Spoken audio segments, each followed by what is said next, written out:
Welcome to the Deep Dive.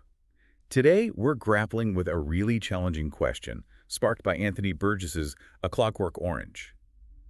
Is it better for a man to have chosen evil than to have good imposed upon him? That really cuts to the heart of it, doesn't it? It does, and it leads us straight into our topic. Can we, and perhaps more importantly, should we, morally enhance individuals with psychopathy? It's a huge question. So we'll be looking at some contemporary work from forensic psychology and neuroethics, really focusing on this idea of moral enhancement and whether psychopathy is actually treatable. Let's get into it. Okay, so first off, psychopathy. Mhm. The word itself conjures up, well, often charismatic serial killers or maybe chronic offenders in the news. Right, those are the typical images. But clinically, there's been this persistent belief, almost a dogma, that psychopaths are just untreatable. Yeah, I've heard that. Sources back that up, showing you as a common view among professionals for a long time. And what's fascinating, and frankly a bit troubling, is how this belief created a kind of catch-22. Well, because they were seen as untreatable, individuals with psychopathy were often just excluded from therapy programs. Okay. But then, without any treatment, there was no basis to ever consider them for release from secure institutions. They were stuck. Ah, I see. So the belief itself prevented any chance of change or release. A self-fulfilling prophecy, almost. Exactly. Now, what are we actually talking about in terms of characteristics? Well, the classic descriptions point to really profound moral issues, don't they? Like a lack of remorse or shame, Well, chronic untruthfulness. absolutely. And tools like HARES, PCLR, emphasize things like callousness, a real lack of empathy. It's a distinct pattern. And this isn't just an abstract problem. There's a huge societal impact, right? I saw an estimate, something like $460 billion annually in the U.S. alone. That's the figure. It underscores why finding effective approaches is so critical, beyond the individual suffering involved. Which brings us to this idea of moral enhancement. But you mentioned the term itself is debated. It is. Some researchers argue we should really be thinking about moral treatment instead, especially for psychopathy. Moral treatment versus enhancement. What's the difference there? Enhancement sort of implies going beyond typical functioning, maybe making someone better than normal. Treatment implies addressing a deficit or dysfunction, trying to restore something closer to a baseline. Okay, that makes sense. But it still leaves that tricky question. Who decides what's moral? Exactly. Whose standard of morality are we aiming for? That's a central ethical dilemma. And how is moral enhancement even defined? Is it just about forcing right actions? Or is it more about helping someone develop their own capacity to choose well, maybe to succeed in their own valued goals, assuming those goals become more pro-social? Right. The literature stresses that genuine moral change isn't just behavior control. It's about understanding why things are right or wrong. So let's tackle that untreatable myth head on. Is it actually true? Well, this is where things get really interesting. Recent research, quite compellingly, suggests no, psychopathy is not inherently untreatable. That's a pretty major shift in thinking. It is, especially with personalized, intensive, long-term therapeutic approaches. We're seeing evidence of change. Can you give an example? What kind of therapy works? One promising avenue is schema therapy, or ST. There's a fascinating case study, for instance. Oh, yeah. Yeah, it detailed how ST was used with a psychopathic inpatient over 4 years. And it showed significant changes in his emotional and interpersonal functioning.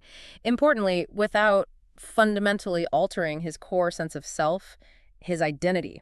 That's key, isn't it? Change without erasing the person. And is there broader evidence? There is. A randomized controlled trial, which is a strong form of evidence, found ST was more effective than usual treatment for forensic populations, including those with these traits. So how does ST actually work in this context? What's it doing? It seems to target, among other things, the disinhibition aspect of psychopathy, that sort of impulsivity and recklessness. So it helps individuals maybe pause, evaluate consequences better, and apply moral rules that they might actually understand on an intellectual level, but struggle to connect with emotionally or behaviorally. Bridging that gap between knowing and doing. Exactly. Now, what about the how? We've talked about therapy like ST.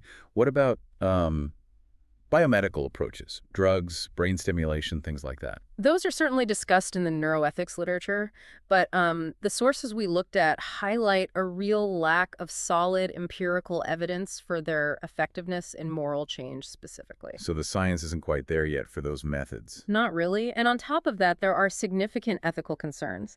The potential for irreversible side effects, for instance, or fundamentally changing someone's personality or identity in ways they might not choose or even foresee. That sounds much riskier. It raises this important distinction between interventions that are done to someone passively receiving a drug or stimulation versus those done with them actively. Like therapy. Precisely.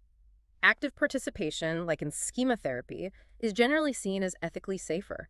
It involves the person's own choice, their insight, their effort. But wait, if someone with psychopathy lacks insight or motivation, how realistic is that active participation without some kind of initial push? Does that bring us to coercion? It inevitably does. It's a really contentious issue. If a treatment is effective, could mandatory treatment ever be justified? What are the arguments there? Well, on one hand, there's the argument for a fundamental right to mental integrity, a right not to have your mind forcibly altered. Okay, that makes intuitive sense. But on the other hand, critics point out that incarceration also severely limits freedom and autonomy, perhaps even more profoundly than mandated therapy might. It's a difficult balance. So where does that leave us? Back to Burgess. I think it does. The core idea, echoed in our sources and that opening quote, is that goodness, true morality, has to be chosen. Imposed good isn't really good at all. Exactly. So while the debate continues, the consensus leans towards coercion being an absolute last resort, if used at all. Respecting freedom, enabling choice, should always be the priority. So pulling this all together for you listening, what's the takeaway? It seems like, first, the idea that psychopathy is untreatable is, well, outdated. Therapies like schema therapy show real promise. Right. And second, we should probably talk about moral treatment rather than enhancement, focusing on restoring capacity, not imposing external values. And the distinction between active therapy and passive biomedical interventions is crucial, especially regarding ethics, identity, and autonomy. Definitely. The method matters profoundly. So here's a final thought to leave you with. If effective non-coercive treatments do exist, what safeguards do we need? How do we prevent potential misuse, maybe state control, especially thinking about vulnerable groups like, say, children showing early traits? What frameworks are needed to ensure ethical application? That's the next frontier of questions, really. Lots to think about. Thanks for joining us on this deep dive. We hope this gives you some new perspectives to explore.